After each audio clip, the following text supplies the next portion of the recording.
اعوذ باللہ من الشیطان الرجیم بسم اللہ الرحمن الرحیم لا یغرنک تقلب الذین کفروا فی البلاد متاع قلیل ثم مأواهم جہنم وبئس المہاد لكن الذين اتقوا ربهم لهم جنات تجري من تحتها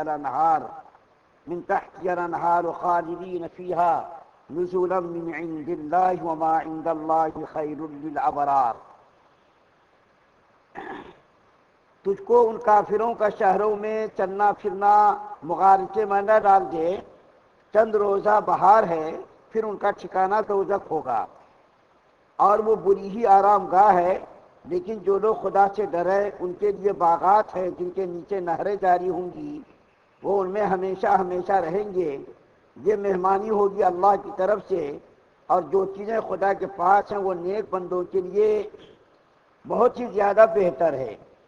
سورہ آل عمران کے آخری رکوع کی 196، 197، 198 تین آیات آپ کے سامنے پڑھی گئی ہیں۔ ان تین آیات میں سے پہلی دو آیتوں میں اللہ تعالیٰ نے مسلمانوں کی تسلی کے لیے اور کافروں کے انجام بد کو بیان کیا ہے۔ اصل میں 196 اور 97 نمبر کی جو آیات ہیں، ان دونوں آیتوں میں کفار مسلمانوں کو طعنہ دیتے تھے۔ معلوم ہے آپ کو، مسلمان شروع میں بڑے ہی غریب تھے، تنگ دست فقراء اور مساکین تھے، اور کافر لوگ بہاروں میں دولت کی ریل پیر میں زندگی گزارتے تھے۔ اس کی وجہ یہ تھی کہ کافر لوگ سال میں 2 مرتبہ تجارتی سفر کرتے تھے، ایک شام کا ایک یمن کا۔ ان کی زندگی کا اور ان کے کاروبار کا پورا دار و مدار تجارت پر تھا۔ کھیتی باڑی مکے میں نہیں ہوتی تھی، پانی کا کوئی بندوبست نہیں تھا، پتھریلی زمین تھی، تو وہ لوگ شام کا اور یمن کا سفر کرتے تھے، اور ان کے پاس دولت کی ریل پیر ہوتی تھی۔ اور مسلمان بیچارے جو تھوڑے لوگ تھے اس میں کچھ مالدار بھی تھے، جیسا کہ حضرت ابوبکر صدیق رضی اللہ تعالیٰ عنہ، حضرت عمر فاروق اور بعض صحابہ مسلمان جو تھے وہ تھے پیسے والے، لیکن اکثریت ان میں سے غریبوں کی تھی۔ اس کی وجہ یہ کہ زیادہ تر مسلمان غلامی کی زندگی گزار رہے تھے، اور ظاہر بات ہے جب غلام آدمی ہوگا کسی کا پابند ہوگا تو یہ کافر لوگ مسلمانوں کو طعنہ دیتے تھے کہ ارے تمہاری کیا زندگی ہے، دیکھو ہماری زندگی، نہ حرام کی تمیز نہ حلال کی تمیز، دیکھو کتنی دولت ہے، عیش و آرام کے سامان ہے، اور تم لوگ دیکھو اپنی مفلسی کو دیکھو، تنگ دستی کو دیکھو، غربت کو دیکھو، نہ کھانے کا تمہارے پاس انتظام ہے، نہ رہنے کا انتظام ہے، نہ تو رہنے کا ٹھکانہ ہے، نہ تمہارے بدن پر اچھے کپڑے ہیں، کچھ بھی نہیں تمہارے پاس۔ ہمارے پاس دیکھو عیش و آرام کے کتنے سامان ہیں اور کیسی زندگی ہم گزار رہے ہیں۔ اور نبی کریم صلی اللہ علیہ وسلم نے نعوذ باللہ تم لوگوں کو بیوقوف بنا رکھا ہے، راتوں کو رونا، راتوں کو اٹھنا، نماز کی پابندی کرنا، سال میں روزے رکھنا، اسی طریقے سے زکوٰۃ دینا، نعوذ باللہ تم کو محمد صلی اللہ علیہ وسلم نے پاگل بنا رکھا ہے، تمہارے اوپر جادو کر رکھا ہے، اس طریقے سے طعنہ دیتے تھے۔ تو اللہ تعالیٰ نے مسلمانوں کو تسلی دی اور یہ فرمایا کہ دیکھو اے مسلمانوں، اے اہل ایمان، تم لوگوں کا ان کی دولت کی ریل پیل اور دولت کی کثرت تم کو مغالطے میں نہ ڈالے۔ یہ تو چند دنوں کی بہار ہے، اس کے بعد جب یہ مریں گے تو مرنے کے بعد تو پھر ان کو جہنم کے اندر ہی جانا پڑے گا، اور یہ جہنم ان کے لیے دائمی ٹھکانہ ہوگا، اور یہ جہنم بہت ہی برا ٹھکانہ ہے۔ دنیا کی زندگی کیا تھوڑے دنوں کی زندگی ہے؟ دنیا کی زندگی چاہے آرام میں گزرے چاہے تکلیف میں گزرے، دنیا کی زندگی کی تو کوئی حیثیت ہی نہیں ہے۔ دنیا کی زندگی دھوپ اور چھاؤ کی طرح ہے، ابھی دنیا کے اندر آرام میں ہے، عیش کے اندر ہے، تھوڑے دنوں بعد دیکھیے اس کی حالت بری ہو جاتی۔ دنیا کی زندگی چاہے آرام میں گزرے چاہے تکلیف میں گزرے، دنیا کی زندگی گزر جائے گی۔ اصل میں حقیقت میں تو آخرت کی زندگی ہے، جس کو آخرت میں اللہ کی رضا مل گئی، جنت اس کا ٹھکانہ بن گیا، تو پھر وہ اصل میں کامیاب ہے۔ اور دنیا کے اندر چاہے کیسے بھی آدمی رہے، چنانچہ مجھ کو ابھی ایک حدیث یاد آئی، بڑی ہی مزیدار حدیث ہے۔ قیامت کے دن دو آدمیوں کو اللہ تعالیٰ جمع فرمائیں گے، یہ تو سارے لوگوں کو جمع فرمائیں گے، لیکن دو آدمیوں کو خاص طور پر بلائیں گے۔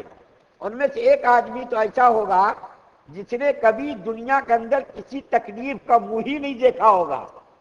کہتے ہیں کہ دنیا میں فلاں بچہ فلاں آدمی منہ میں سونے کا چمچہ لے کر کے پیدا ہوا، اس کا کیا مطلب ہوتا؟ کہاوت ہے یہاں کی کہ سونے کا چمچہ دے کر کے پہن، یعنی کبھی تکلیف اس کو ہوئی ہی نہیں، ہمیشہ عیش و آرام دے رہا، کبھی اس نے تکلیف کا سامنا نہیں کیا، ہمیشہ اس کو عیش و آرام ہی رہا، دنیا کی زندگی کے لطف و انعامات رہے، کبھی اس نے تکلیف کا سامنا نہیں کیا۔ اس کو بلائیں گے اور بلا کر کے فرشتے سے کہیں گے اس آدمی کو جہنم کے 500 سال کی مسافت کی دوری پر ایک مرتبہ چکر لگوا کر کے لاؤ۔ 500 سال کی مسافت کی دوری پر رکھنا، قریب نہیں لے جانا زیادہ۔ اس کے بعد اس کو فرشتہ لے کر کے چکر لگا کے لائے گا۔ اللہ تعالیٰ ان سے پوچھیں گے کہ کیا دنیا میں تم نے کبھی کوئی عیش و آرام دیکھا؟ تم نے کبھی کوئی آرام دیکھا، راحت دیکھی؟ تم کو دنیا کے اندر کچھ آرام ملا؟ وہ آدمی کہے گا یا اللہ دنیا میں تو میں نے کبھی کوئی عیش و آرام کا منہ ہی نہیں دیکھا، ہمیشہ دنیا کے اندر میں تکلیف میں ہی رہا، صرف ایک مرتبہ چکر لگانا 500 سال کی مسافت کی دوری سے جب اس کو ایک مرتبہ چکر لگوایا، اللہ تعالیٰ جب فرشتوں لگوائیں گے تو وہ دنیا کے سارے عیش و آرام کو فراموش کر دے گا، بھول جائے گا۔ دنیا میں ہم کبھی عیش و آرام کا ہم نے منہ دیکھا ہی نہیں، ہمیشہ ہم تکلیف میں رہے۔ اس کے بعد ایک ایسے آدمی کو اللہ بلائیں گے جس نے دنیا میں کبھی کسی عیش و آرام کا منہ ہی نہیں دیکھا، پیدا ہوا تو پیدا ہونے سے لے کر مرنے تک ہمیشہ وہ بیچارہ تکلیف میں رہا، اور اتنی تکلیف میں رہا کہ دنیا میں کبھی دوسرے لوگوں کو تکلیف نہیں پہنچی ہوگی۔ پہلے آدمی کو تو عیش و آرام ملا، دوسرے آدمی کو تکلیف ملی ہوگی۔ اس کو بلائیں گے اللہ تعالیٰ اور بنا کر کے فرشتے فرمائیں گے اس کو جنت کے قریب لے جا کر کے ذرا سیر و تفریح کرا کر کے لاؤ۔ جب وہ آدمی جنت کے قریب جائے گا، سیر و تفریح کرے گا، اور فرشتے اس کو ادھر ادھر چکر لگوائیں گے اور دور سے جنت کے حالات کو، مناظر کو دیکھے گا۔ اور آپ کو معلوم ہے جنت ایسی جگہ ہوگی اندر کے لوگ، جیسا کہ ایسا ایئر کنڈیشن بنتا ہے، باہر کے لوگ اندر کے حالات کو دیکھ کے اندر کے لوگ باہر کے حالات کو دیکھیں گے۔ جنت کا ایسا ہوگا، ایسی کھڑکیاں ہوں گی، ایسے مکانات ہوں گے۔ یہ آدمی جنت کے تھوڑے مناظر دیکھے گا، وہاں کے لطف و انعامات کا مشاہدہ کرے گا۔ بس اللہ تعالیٰ فرشتے سے کہیں گے کہ ان کو لے کر کے آؤ، چنانچہ وہ فرشتہ لے کر کے آئے گا۔ اللہ فرمائیں گے، ان سے پوچھیں گے تم نے کبھی دنیا میں کوئی تکلیف دیکھی کیا؟ وہ بندہ کہے گا یا اللہ میں نے تو دنیا میں کبھی کوئی تکلیف دیکھی ہی نہیں، ہمیشہ عیش و آرام دے رہا۔ جنت کی سیر و تفریح تھوڑی دیر کے لیے، چند لمحوں کے لیے اس نے کی ہوگی، اور دنیا کے سارے تکالیف، شدائد کو، مصائب کو، مشکلات کو، پریشانیوں کو بھول جائے گا۔ پہلا آدمی دنیا کا عیش و آرام میں زندگی گزار کر کے جائے گا، جہنم کی تھوڑی دیر کی جو ہے تھوڑی دیر اس کے قریب میں گزرے گا، دنیا کا عیش و آرام اس کے ذہن و دماغ سے نکل جائے گا۔ لیکن یہ مومن بندہ جس نے دنیا میں کبھی کوئی عیش و آرام کا دیکھا ہی نہیں ہوگا، اس نے منہ ہی نہیں دیکھا ہوگا، ہمیشہ تکلیفوں میں، مشکلات میں، پریشانیوں میں وہ انسان جیا ہوگا۔ لیکن جنت کی تھوڑی دیر کی سیر و تفریح اس کی ساری تکالیف کو بھلانے کے لیے کافی ہوگی۔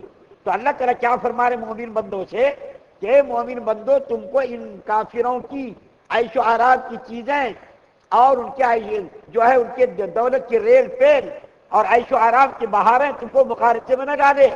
کہیں گے تم مقارضے میں ڈال جا رہے، دیکھو یہ کافر ہو کر کے بھی یہ لوگ اتنے آرام میں ہیں، اتنے جو عیش میں ہیں، جیسا کہ آج بھی مسلمان، بہت سارے لوگ مسلمان کہتے ہیں یہ کیا ہے مولانا، اتنی جو ہے ہم لوگ ایمان لائے، ہم لوگ نماز پڑھتے، روزہ رکھتے، اللہ تعالیٰ کے احکامات پر عمل کرتے، اس کے باوجود دیکھو مسلمان پریشانی میں ہیں، اور یہ کافر لوگ خدا کی نافرمانی کر رہے ہیں، خدا کی ناراضگی والے اعمال کر رہے ہیں، حلال حرام کا کوئی امتیاز نہیں، پھر بھی یہ لوگ عیش و آرام میں ہیں۔ وہ تو عیش و آرام اللہ تعالیٰ نے ان کو آزمائش کے لیے دنیا کے اندر دیا ہے، اور مسلمانوں کو اگر تکلیف دی ہے تو ان کو بھی آزمائش کے لیے دیا ہے۔ چنانچہ اللہ کے رسول صلی اللہ علیہ وسلم فرماتے الدنیا سجن المومن، کہ دنیا مومن کے لیے قید خانہ ہے، وجنت الکافر، اور کافروں کے لیے جنت ہے۔ جب اللہ کے رسول صلی اللہ علیہ وسلم نے فرما دیا کہ مومن کے لیے یہ دنیا قید خانہ ہے اور کافروں کے لیے جنت ہے، قید خانے میں جا کر کے کوئی اگر عیش و آرام کے سامان طلب کرے، مجھ کو یہ چاہیے، مجھ کو وہ چاہیے، مجھ کو یہ چاہیے، تو وہاں کے جو حکام ہیں، وہاں کے جو افسران ہیں، وہاں تو ڈنڈے مار کر کے کہیں گے یہ قید خانہ ہے، یہ گھر نہیں ہوتا۔ اسی طریقے سے مومن کے لیے یہ دنیا قید خانہ ہے، یہاں مشکلات میں اور جو ہے تکلیفوں میں، پریشانیوں میں کسی بھی صورت میں دنیا کی زندگی گزر جائے گی، اور آخرت کی زندگی اصل میں اہم ہے۔ وہی دیکھ رہے ہیں کہ ہم کو آخرت والے اعمال ہم کر رہے نہیں کر رہے ہیں. اور جو 198 نمبر کی آیت پڑھی گئی اس کے اندر انہی مومنین کے لیے اور متقین کے لیے اللہ تعالیٰ خوشخبری سنا رہے ہیں، بشارت سنا رہے ہیں. جو آدمی دنیا کے اندر اللہ کی رضا میں زندگی گزارے گا اور بچ بچ کر ڈر ڈر کر احتیاط کے ساتھ زندگی گزارے گا، حلال اور حرام کے اندر تمیز کر کے زندگی گزارے گا، اللہ کیا فرما رہے ہیں؟ اس کا ٹھکانہ جنت ہے اور جنت کے نیچے نہریں ہوں گی. کل میں نے ذکر کیا تھا دودھ کی نہر ہوگی، شہد کی نہر ہوگی، پانی کی نہر ہوگی، شراب کی نہر ہوگی. شرابن طہورا. دنیا کی شراب کا کیا حال ہوتا؟ جب دنیا کی شراب آدمی پیتا بک بک جھک جھک کرتا، نالیوں میں گر جاتا، سڑکوں پر گر جاتا اور جو جرم و زیادتی کرنے لگتا. اس کو کوئی حق اور باطل کے درمیان کچھ فرق ہی محسوس نہیں ہوتا. لیکن جب جنت کی شراب، جنت کی نہر کی شراب جب پیے گا تو آدمی کی ذہن و دماغ کے اندر کوئی خرابی نہیں آئے گی، بک بک جھک جھک نہیں کرے گا، کوئی گالی گلوچ نہیں کرے گا، بلکہ اس کے دماغ کے اندر ایک قسم کا سرور اور لطف آئے گا. اور اللہ کیا فرما رہے ہیں 198 نمبر کی آیت کے اخیر میں کہ اللہ کی طرف سے یہ مہمانی ہوگی. اللہ میزبان ہوں گے اور مومن اور متقین اور مومنین یہ کیا ہوں گے؟ یہ مہمان ہوں گے. اس سے بڑی دولت مسلمانوں کو کیا ملے گی بتائیے؟ اللہ کیا فرما رہے ہیں کہ اللہ کی یہاں اس کی مہمان نوازی ہوگی. اللہ میزبان ہوں گے اور مومن بندے متقین بندے یہ کیا ہوں گے؟ یہ جو ہے اللہ کے مہمان ہوں گے. تو ہم لوگوں کو بھی یہ کوشش کرنی چاہیے، دنیا کی زندگی میں تکلیف ہوگی، پریشانی ہوگی، یہ ساری چیزیں آزمائش کے لیے ہیں. کافروں کی دولت کو دیکھ کر، ان کے عیش و آرام کو دیکھ کر ہم کسی مغالطے میں نہ پڑیں. دنیا میں تکلیف بھی ہوگی، پریشانی بھی ہوگی اور مشکلات کا سامنا بھی کرنا پڑے گا، آزمائش بھی ہوگی. ہر قسم کی آزمائشوں کا سامنا کرنے کے لیے مسلمانوں کو تیار رہنا چاہیے. تھوڑے دنوں کی زندگی، 60 سال 70 سال کی زندگی ہوگی، 400 500 سال کی زندگی نہیں ہوگی. پہلے زمانے کے لوگ جیتے تھے 1000 سال، 800 سال 700 سال، لیکن آج تو 70 سال 80 سال 100 سال میں ہی آدمی قبر کے قریب چلا جاتا. اللہ تعالیٰ سے دعا ہے کہ اللہ تعالیٰ ہم تمام مسلمانوں کو آخرت کی تیاری زیادہ سے زیادہ کرنے کی توفیق عطا فرمائے. دنیا کی محبت ہمارے دلوں سے نکال کر کے یا اللہ اپنی محبت ہمارے دلوں کے اندر پیدا فرمائیے. سبحان اللہ و بحمدہ، سبحانک اللہم و بحمدک، و نشہد ان لا الہ الا انت